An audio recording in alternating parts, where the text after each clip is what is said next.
prefer another approach, but I was hoping that our Republican colleagues would at least look at that, given Uvalde, Buffalo, and some of these other mass shootings, trying to be practical, but thinking that it could make a major difference. Strengthening background checks, could you also look at that? And then banning ghost guns and bump stocks. What do you think of that? So, Senator, you're talking to my heart here on one of the core missions at the FBI, which is our CJIS facility in Winchester, Virginia, which is our hub for our NICS checks, our NCICs, our capabilities on when we have. Tonight on Capitol Hill, a Senate hearing meant to examine leadership at the FBI turned into something much bigger, a raw, emotional reckoning with political violence in America and what, if anything, the country is prepared to do about it. If you care about how public safety, free speech, technology, and political rhetoric collide in this moment, make sure you subscribe to this channel, because these are the conversations shaping what comes next. Thank you, Mr. Chair. We have seen too much political violence in this country.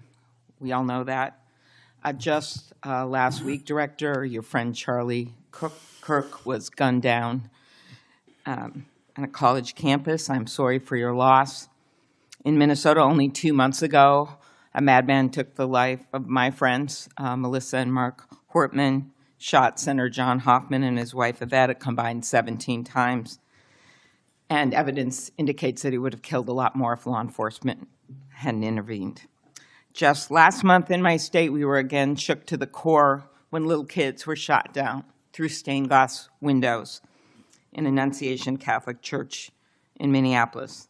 And while the victims weren't politicians in this case, they were 6-year-olds and 8-year-olds, the manifesto that the shooter left behind was political. But in the words of your own federal law enforcement, this person was an all-purpose hater. Went after blacks, Hispanics, the president, Muslims, Jews, nearly everyone.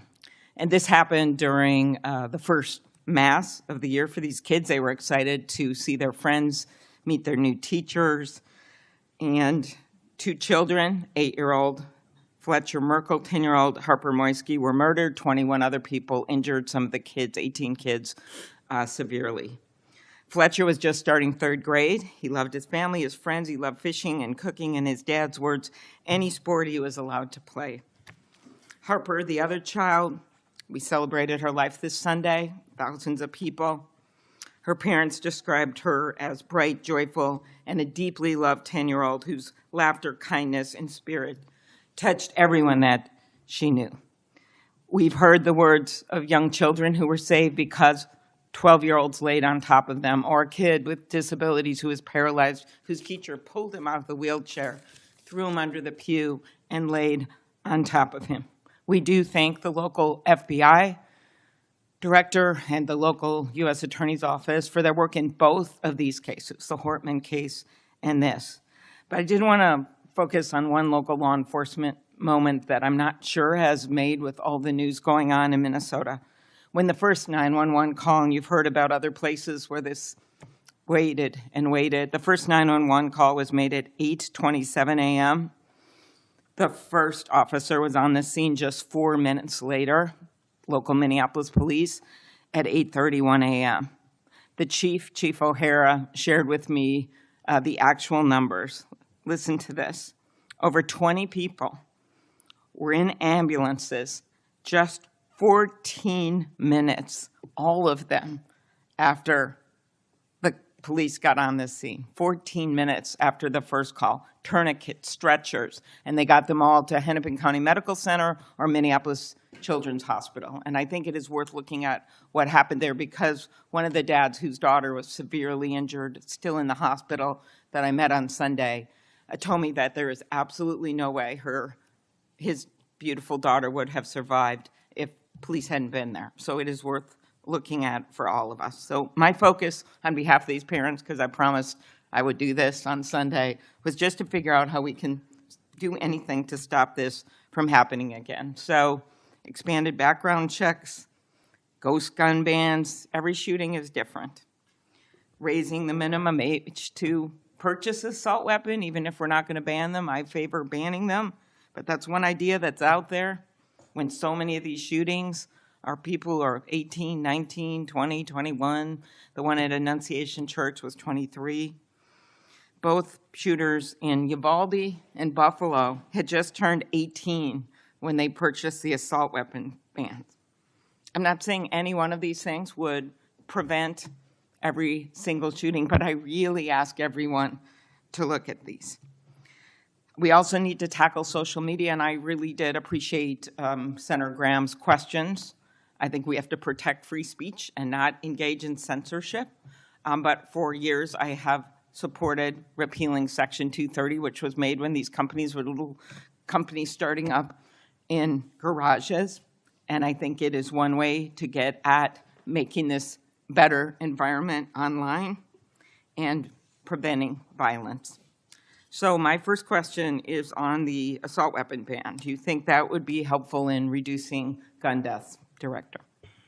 Senator, if I may, I want to answer the question, but thank you for your remarks, especially it relates to my friend Charlie, and I share and relay my remarks, my sentiments to you. Minnesota has suffered untold tragedy in these last few months, and whatever creativity we can use to eliminate even just one shooting, one horrific death, I am in favor of engaging with Congress fully to do. I don't have the answers. I don't know what will eliminate it in its entirety, but I'm willing to engage and explore new ways with you, Senator. Okay, thank you. And so, assault weapon ban. What do you think? Senator, I think there are instances on this legislation that could prevent future attacks, but I'm not going to weigh into the creation of legislation. Could you also look at, and I favor just assault weapon ban, not getting these guns in the hands of people that shouldn't have them, but could you look at the numbers on the ages?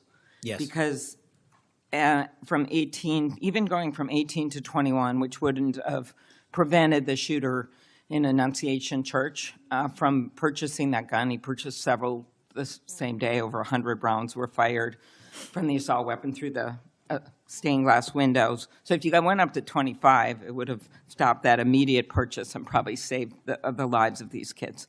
But if you go to 21, that is the same age that already applies to purchasing handguns from federally licensed dealers.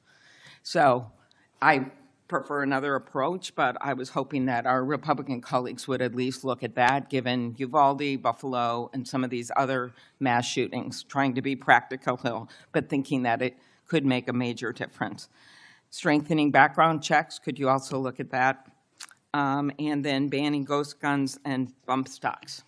What do you think of that? So, Senator, you're talking to my heart here on one of the core missions at the FBI, which is our CJIS facility in Winchester, Virginia, which is our hub for our NICS checks, our NCICs, our capabilities on when we have, I think it's 19,000 state and local community law enforcement come to us for these background checks. We're trying to make that processing as fast as we can so we can get them real-time information. I think we have a 93% clearance rate in 15 minutes as it relates to ghost guns, but we can do better. All right, well, just if you could get back to me on all those and talk to the White House. Threats against elected officials have increased exponentially. Members of Congress received more than 9,000 threats last year, up from 1,600 in 2016. There's been a lot of talk about the rhetoric and the like. And if we want to move forward on things like Section 230, or even look if we can do anything on guns, I do think we're going to have to be honest about this all-purpose hater issue, and it has bothered me, this thing, we're going to go after this group, we're going to have to go after this group. I just want to, for the record, show that the murder of Speaker Hortman and her husband, it was Democratic lawmakers on his list. He went to the ones whose addresses he had, by the way. Planned Parenthood was on the list, as were businesses and law firms. Doctors. I already mentioned the ones with the Catholic Church shooting. So it is not just, as the radicals on the left, what's a quote from the president, are the problems or destructive movement of left-wing extremism that Vice President Vance said. According to the Anti-Defamation League, last year all the murders were committed. And I'm not actually going to say this because I don't even want to go left-right with this, but you can imagine it wasn't from the left. Cato Institute, conservative think tank, published a study just last week that found terrorists from the right were responsible for 6 times more deaths than people from the left. I actually don't want to go tit for tat on this, but what I am asking for is that this rhetoric of blaming one side or the other stop, if you could convey that to the president, and that we actually work on things that are solutions. So could you commit to me, Mr. Patel, Director Patel, that you will do that? Absolutely, Senator. Okay, thank you.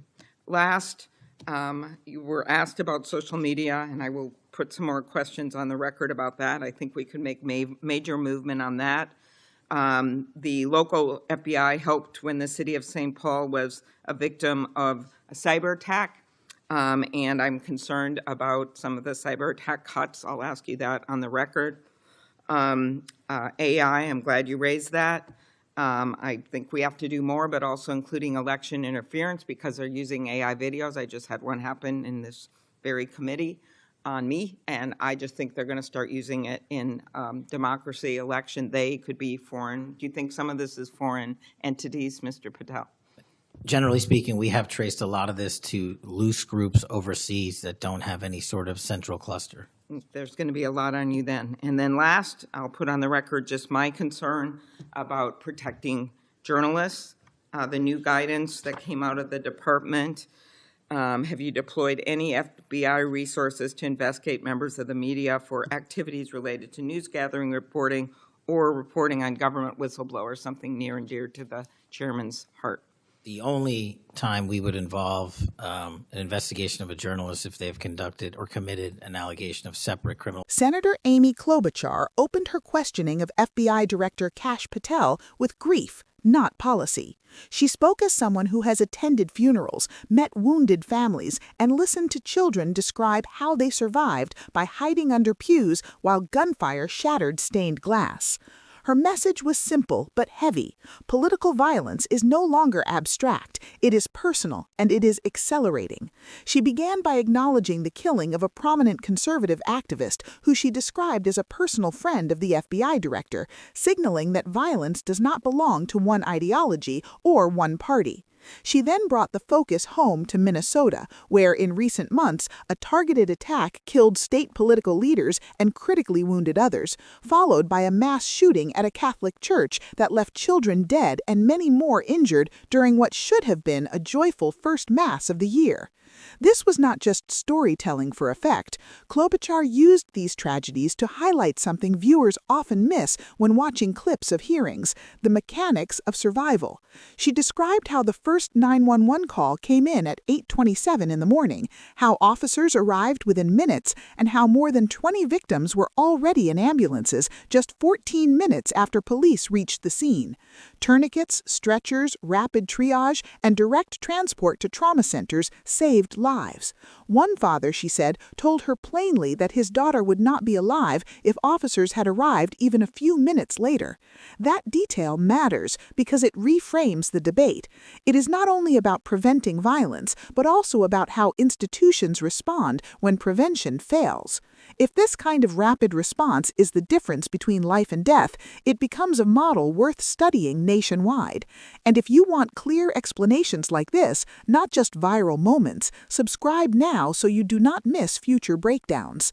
From there, the senator pivoted to the most controversial terrain: guns. Rather than framing any single policy as a cure-all, she walked through a menu of options: expanded background checks, bans on ghost guns and bump stocks, raising the minimum age to purchase certain firearms, and reinstating an assault weapons ban.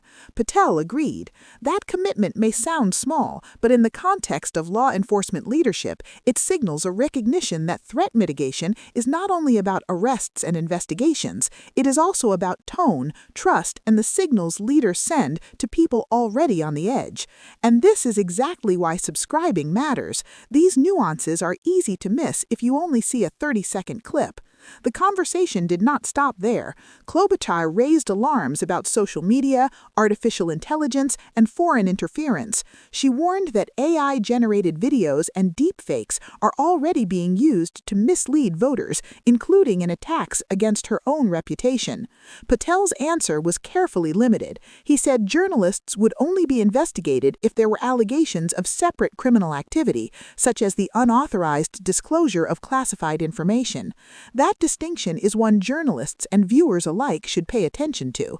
It defines the line between national security enforcement and press intimidation, and that line is likely to be tested again as leaks, cyber threats, and AI-driven misinformation continue to rise. If you want coverage that connects those dots and helps you understand the stakes beyond the soundbites, make sure you subscribe to this channel. We will keep following these hearings, translating policy into plain language, and asking the questions that matter long after the cameras stop rolling.